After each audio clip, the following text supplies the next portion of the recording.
이 시간 하나님의 말씀을 받겠습니다. 이 복된 시간에 주시는 하나님의 말씀은 요한일서 1장 5절부터 10절까지의 말씀입니다.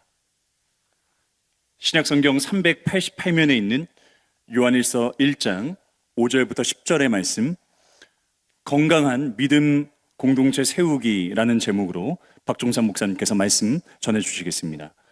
요한일서 1장 5절부터 10절까지의 말씀 다 함께 교독하겠습니다. 우리가 그에게서 듣고 너희에게서 전하는 소식은 이것이니 곧 하나님은 빛이시라. 그에게는 어둠이 조금도 없으시다는 것이니라.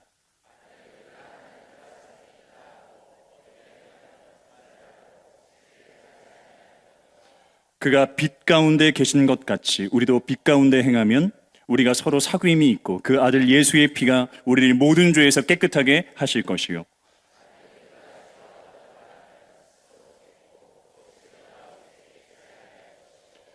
만일 우리가 우리 죄를 자백하면 그는 미쁘시고 의로우사 우리 죄를 사하시며 우리를 모든 불의에서 깨끗하게 하실 것이요. 만일 우리가 범죄하지 아니었다 하면 하나님을 거짓말하는 이로 만드는 것이니 또한 그의 말씀이 우리 속에 있지 아니하니라. 아멘.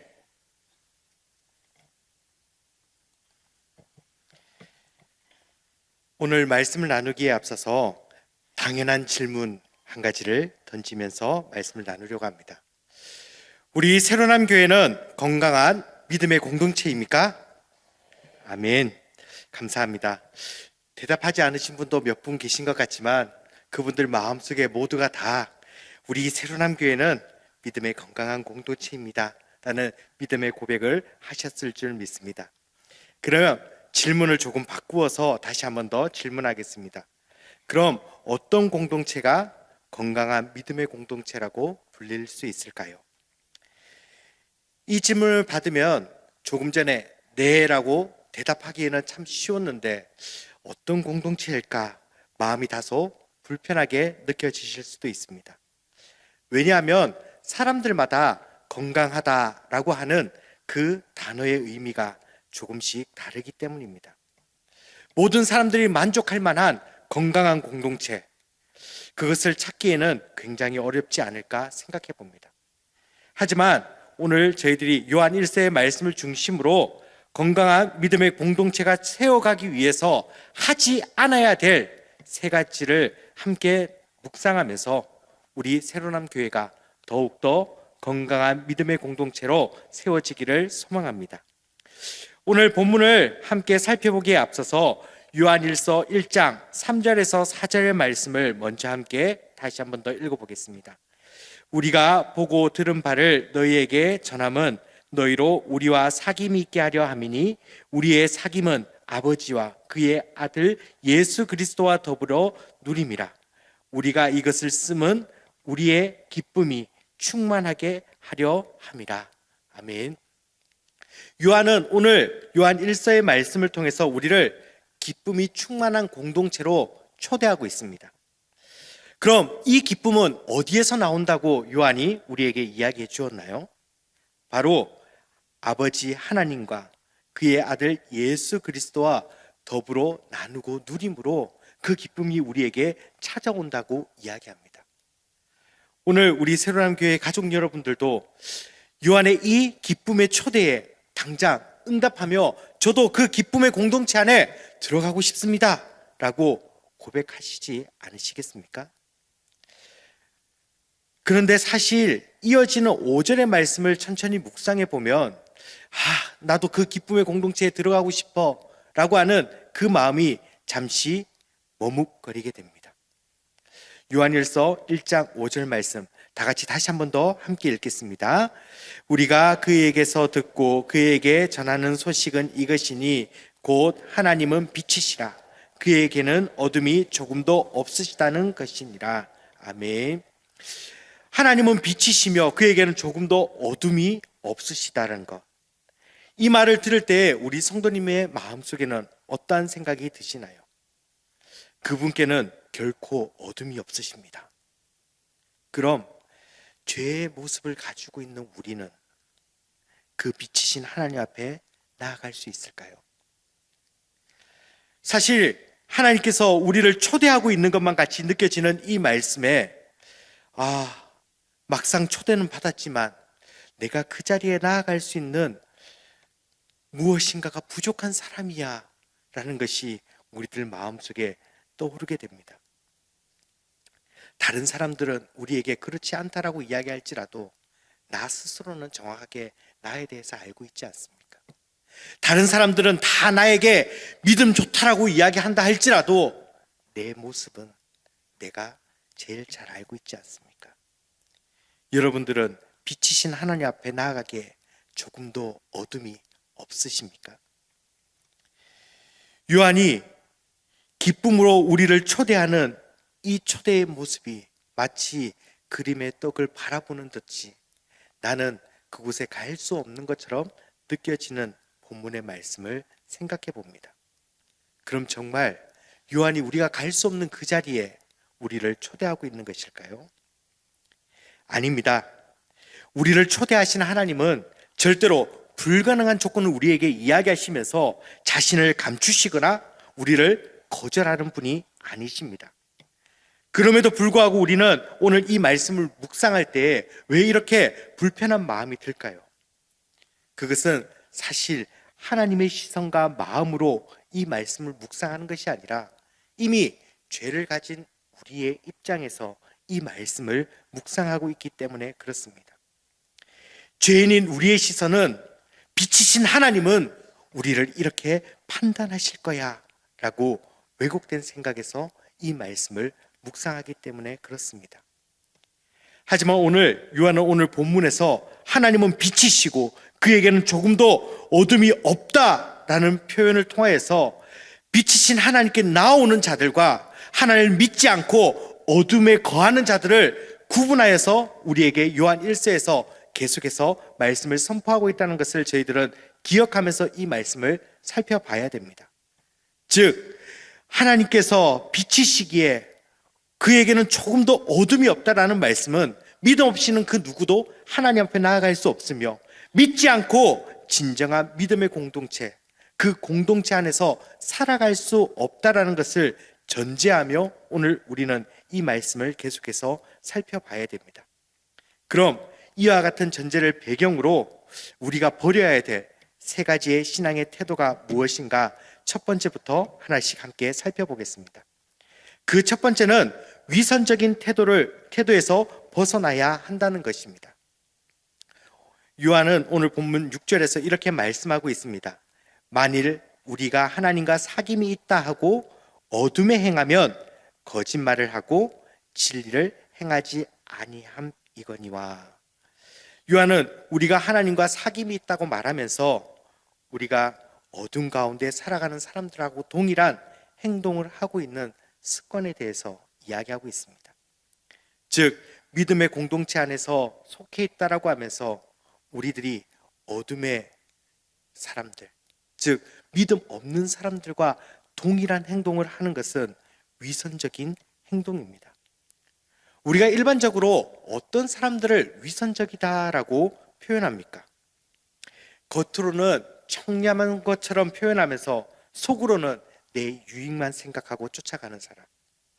다른 사람들 앞에서는 선량한 척 봉사하고 섬기지만 뒤로는 다른 사람들을 통해서 불의를 행하는 사람. 이러한 사람을 우리는 위선자라고 부릅니다. 그럼 믿음의 공동체 안에서도 이런 위선적 행동을 하는 사람들이 있을까요? 오늘 이 말씀을 함께 묵상하면서 그래, 누가 바로 이 위선적인 사람이야 라는 것을 찾아보려고 하시지 마시고 내가 과연 어떠한가를 더 깊이 돌아보기를 원합니다. 때로는 겉모습으로 드러나는 신앙의 모습을 저희들은 마치 신앙에 열심 있는 사람, 신앙의 본질인 것처럼 착각할 때가 너무나 많습니다. 믿음 없는 사람도 종교 활동, 신앙생활이 아닌 종교 활동에는 굉장히 열심히 있을 수 있습니다. 저는 종종 교회에서 어떠한 열심히 있다라고 하는 여러 단체의 사람들을 만날 때가 있었습니다. 그들은 저마다 자칭 내가 정말 많은 사역을 하고 있습니다라는 것을 저에게 계속 어필해 왔었는데요. 때로는 자기가 얼마나 선교를 열심히 다니고 있는지, 때로는 내가 얼마나 금식 기도를 하면서 하나님 앞에 거룩한 삶을 살아가려고 힘쓰고 있는지, 더 나아가서는 어떠한 사람은 내가 종종 하나님의 음성을 듣습니다 라고 이야기하는 사람들도 있습니다. 저는 이러한 사람들을 볼 때마다 마음속으로 이 사람 조금만 더 열심히 하면 이단의 교주가 될 수도 있겠다라는 생각을 해보기도 합니다. 이러한 분들을 만나보면 정말 이러한 속담이 생각납니다. 빈수레가 요란하다. 벼는 익을수록 고개를 숙인다. 실제로 하나님과 깊은 관계를 가지면서 신앙생활을 하는 사람들을 만나보면 결코 앞에서 만났던 사람들처럼 자신이 무엇인가를 하는 것을 떠들며 다니지 않습니다. 오히려 아무 말 하지 않고 삶의 모습으로 자신의 열심을 보여주고 계십니다. 예수님께서도 마태복음 7장 15절에서 16절 상반절에 이렇게 말씀하십니다. 거짓 선지자를 삼가라. 양의 옷을 입고 너희에게 나아오나 속에는 노략질하는 일이라. 그들의 열매로 그들을 알지니. 예수님은 말이 아니라 그들의 열매로, 그들의 행함으로 그들을 평가해야 된다라고 우리에게 말씀하십니다. 즉, 위선은 진정한 하나님의 경험 없는 사람들이 겉으로만 거룩해 보이려고 하는 태도의 핵심을 이야기합니다. 그럼 건강한 믿음의 공동체 안에서 이러한 위선적인 태도가 있어서 되겠습니까? 아닙니다. 우리는 이러한 위선의 태도에 대해서 굉장히 경각심을 가지고 우리 주위를 살펴야 되는 것뿐만 아니라 특별히 앞에서도 말씀드린 것처럼 나 자신이 내가 하나님의 말씀 앞에서 내가 위선적인 태도로 다른 사람들에게 나를 보이기 위하여 이렇게 행동을 하면 다른 사람들이 나를 어떻게 평가할까에 대한 시선을 가지고 행동해서는 안 된다는 것입니다.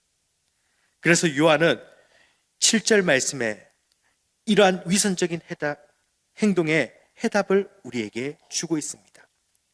그가 빛 가운데 계신 것 같이 우리도 빛 가운데 행하면 우리가 서로 사귐이 있고 그 아들 예수의 피가 우리를 모든 죄에서 깨끗하게 하실 것이요. 요한은 분명하게 우리의 삶을 위선적으로 살아가지 않기 위해서 복잡한 방법을 우리에게 이야기하지 않습니다. 단순하게 빛이신 하나님 앞에서 빛과 같이 행하라고 우리의 삶을 권면합니다. 즉, 신앙의 헛된 외형적인 모습을 벗어버리고 말이 아니라 우리의 삶의 태도 안에, 우리의 삶의 모습 속에서 행동의 열매로, 믿음의 열매로 우리의 공동체를 세워가야 될 줄 믿습니다. 계속해서 두 번째는 자기 기만을 벗어버려야 한다고 요한은 우리에게 이야기합니다. 요한일서 1장 8절입니다. 만일 우리가 죄 없다 하면서 스스로 속이고 또 진리가 우리 속에 있지 아니할 것이요. 요한은 공동체 안에서 스스로가 죄가 없다고 여기는 사람들, 즉 자기 스스로가 자기를 속이는 그러한 사람들에 대해서 지적하고 있습니다. 오늘 본문에서 속이다라고 하는 이 용례의 단어는 미혹하다라고도 사실 번역하기도 합니다. 즉, 죄 없다라고 스스로 말하는 사람들은 자기만을 속이는 것이 아니라 공동체 전체를 미혹하며 혼란스럽게 할 수 있다라는 것을 오늘 우리에게 경고하고 있습니다. 그럼 어떤 사람이 자신이 죄가 없다고 주장하며 공동체를 미혹하게 할까요?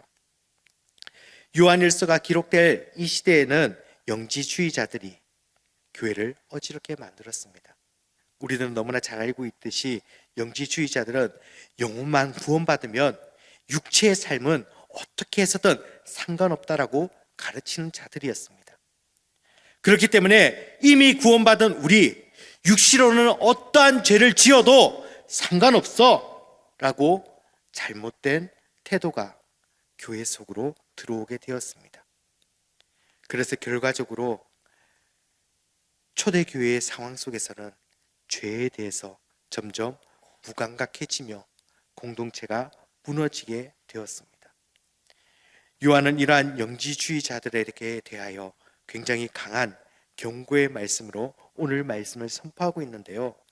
이러한 영지주의자들의 영향이 사실 오늘 우리들의 신앙생활 속에서도 깊이 들어와 있다는 것을 알고 계십니까? 종종 교회 안에서 영적인 일과 세속적인 일을 과도하게 구분하는 사람들. 그래서 교회의 활동은 거룩한 활동이기 때문에 장려하고 세상의 일들은 거룩하지 않은 것들이기 때문에 무시하는 사람들이 있습니다. 이러한 생각은 우리를 이 세상으로 보냄받은 우리를 부르신 하나님에 대해서는 적극적으로 응답하면서 때로는 세상으로 보냄받은 제자의 사명에 대해서는 그 정체성을 흐리게 만드는 사람들을 이야기합니다. 하나님의 사랑을 말하면서도 헌신이나 희생을 외면하는 사람들, 하나님께 은혜 받았다라고 하면서 내가 해야 될 책임에 대해서 회피하는 사람들, 이러한 사람들이 자기 스스로가 기만하며 신앙 안에서 속이고 있는 자들입니다. 특히 저희들은 코로나라고 하는 이 시기를 지나면서 비대면 예배가 불가피하게 치러졌던 그 시기의 습관 때문에 지금도 비대면 예배라고 하는 그 자리를 찾고 육신의 안락함을 누리며 나아가는 사람들이 있습니다. 때로는 자신의 연약함 때문에 그곳에 머물러 있는 사람들이지만 나 스스로만 만족하는 것이 아니라 내 신앙의 선택 부분에서만 그 이야기들을 하는 것이 아니라 나의 그 상황들을 정당화하기 위하여 다른 사람들에게 자신의 태도를 인정해 줄 것을 요청하고 있는 사람들이 있습니다. 나는 어쩔 수 없잖아. 나는 지금 이럴 수밖에 없는 상황이잖아. 내가 정말 피곤하고 지치고 힘들었으니까 오늘은 어쩔 수 없이 비대면으로 예배 드리면 되지. 그렇게라도 예배 드리면 되는 거 아니야? 이러한 이야기들이 죄의 신앙을, 우리의 신앙의 기초를 죄의 습관으로 스스로 기만하며 우리를 안일하게 만드는 태도입니다. 요한은 이러한 자기 기만의 상태를 진리가 우리 속에 있지 않다라고 강하게 표현하며 경고합니다. 이는 단순한 약점이나 실수가 아니라 하나님의 진리를 거스르는 불순종이라는 것을 우리에게 분명하게 이야기합니다. 그러면 이러한 자기 스스로를 기만하는 이 문제의 해결책은 무엇일까요? 요한은 요한일서 9절 말씀에 만일 우리가 우리의 죄를 자백하면 그는 미쁘시고 의로우사 우리 죄를 사하시며 우리를 모든 불의에서 깨끗하게 하실 것이라고 말씀합니다. 즉 나의 연약함, 나의 부족함, 그냥 스스로가 내 자신을 속이고 나 이 정도만 하면 되는 거야, 나 이 정도만 예수 믿으면 되는 거야, 나는 이 정도만 신앙생활을 하면 되는 거야 라고 하는 이러한 죄의 태도에서 하나님 앞에 나와 나의 연약함을 고백할 때 하나님은 우리를 정결하게 하시며 다시 한 번 더 말씀으로 나아갈 수 있도록 우리를 인도하십니다. 건강한 믿음 공동체에서는 죄를 은폐하고 합리화하려는 것이 아니라 죄를 스스로 인정하며 그 죄의 책임 앞에서 하나님 앞에 날마다 나아갈 수 있도록 만들어야 합니다. 우리는 나의 유익을 위한 죄의 기만자가 아니라 진리를 따르는 사람으로 우리의 삶의 방향을 전환해야 됩니다. 그럴 때 우리는 하나님의 은혜를 누리는 공동체로 더욱더 세워져 갈 수 있기 때문입니다. 그리고 요한이 우리에게 세 번째로 이야기하는 것은 하나님의 말씀의 왜곡에서 벗어나야 한다라고 이야기합니다.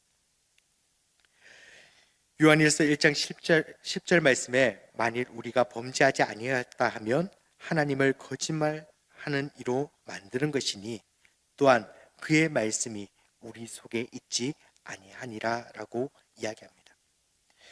오늘 요한은 마지막 경고로 우리에게 굉장히 중요한 경고를 던지고 있습니다. 오늘 10절 말씀에 나오는 죄의 문제는 점점 확장되어져 가는 죄의 모습 속에서 자기 기만을 넘어서 이제 하나님을 거짓말하는 자로 소개하고 있습니다.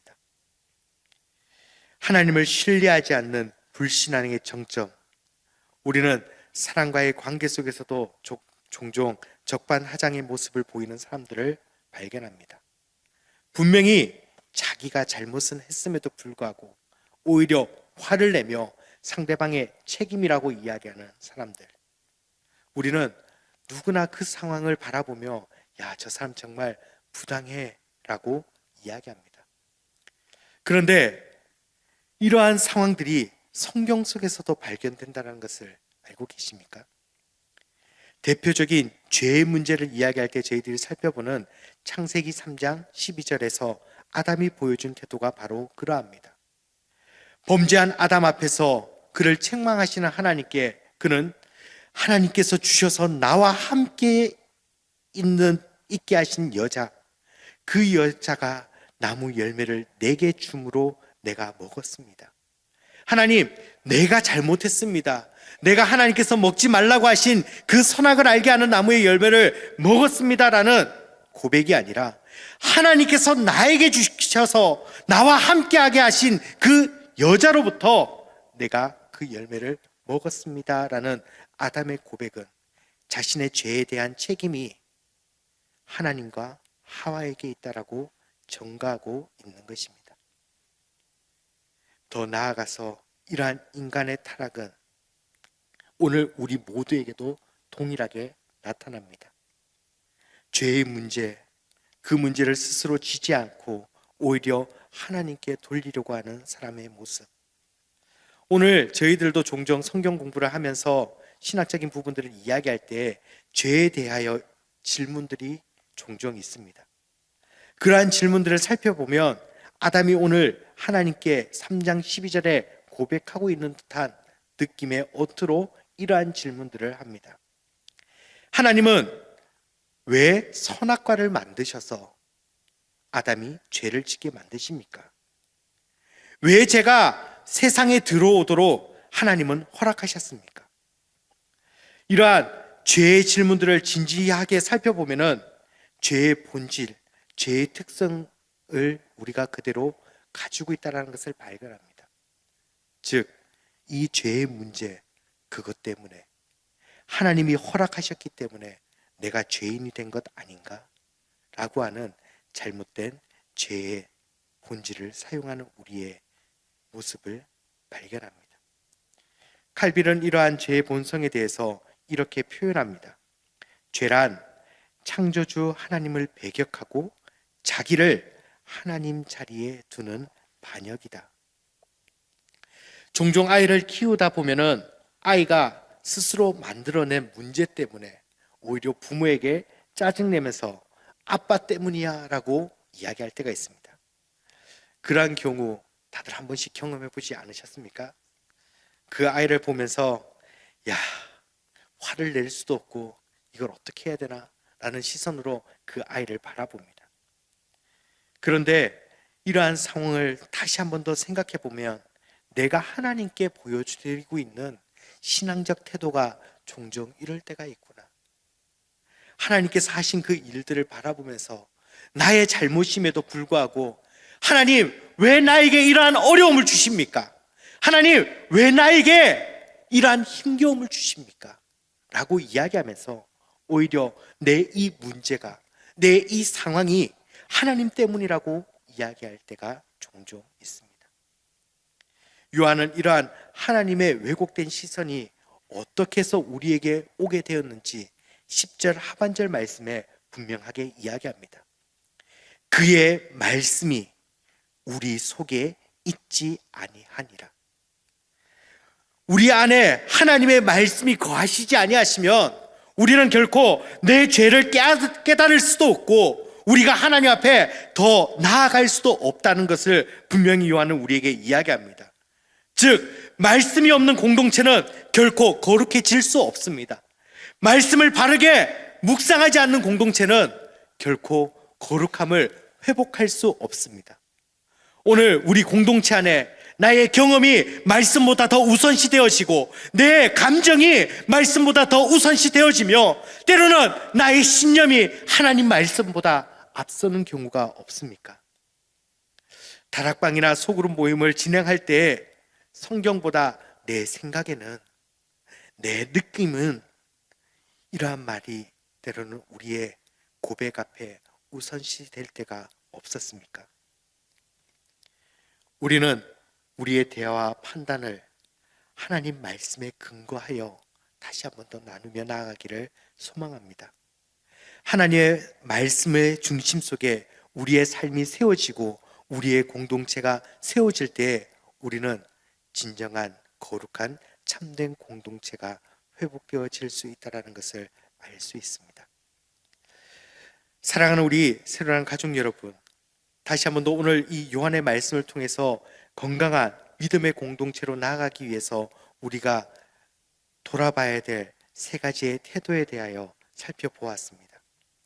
첫째는 말씀 앞에서 위선적인 태도, 둘째는 자기 스스로가 기만하며 그 죄의 문제에 매여 있을 때, 셋째는 하나님의 말씀을 왜곡하고 오히려 그 문제를 하나님께 돌릴 때, 그러할 때 그 공동체는 절대로 건강한 공동체로 세워질 수 없습니다.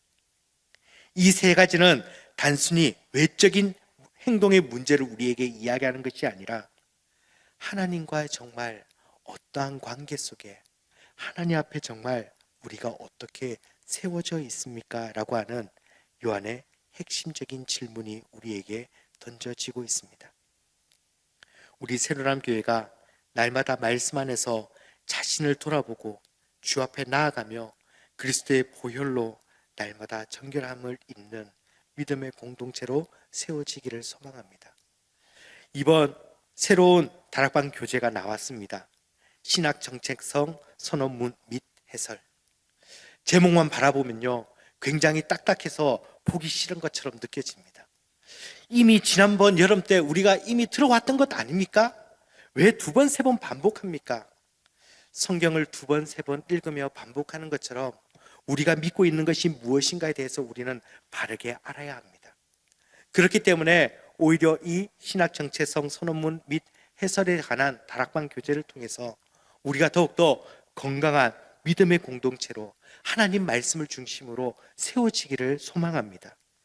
우리가 무엇으로 세워져야 합니까? 우리는 나의 것이 아니라 하나님의 말씀으로 날마다 세워지는 건강한 믿음의 공동체의 모습이 되어지기를 소망합니다. 그래서 저희들은 이러한 찬양의 고백으로 함께 고백하며 나아가기 원합니다. 우리들이 어떻게 믿음으로 나아가야 됩니까? 빛 대신 주님 앞에 어둠 가운데 우리를 비추셔서 내 눈을 보게 하시는 하나님, 오늘 우리들이 주님 앞에 경배하며 예배하며 나아갈 때, 말씀을 묵상하고 나아갈 때 주님께서 우리에게 그 모든 것들을 깨닫게 하시고 바라보게 하여 주시옵소서 라는 이러한 믿음의 고백을 담아서 빛 대신 주라는 찬양을 함께 고백하며 나아가겠습니다.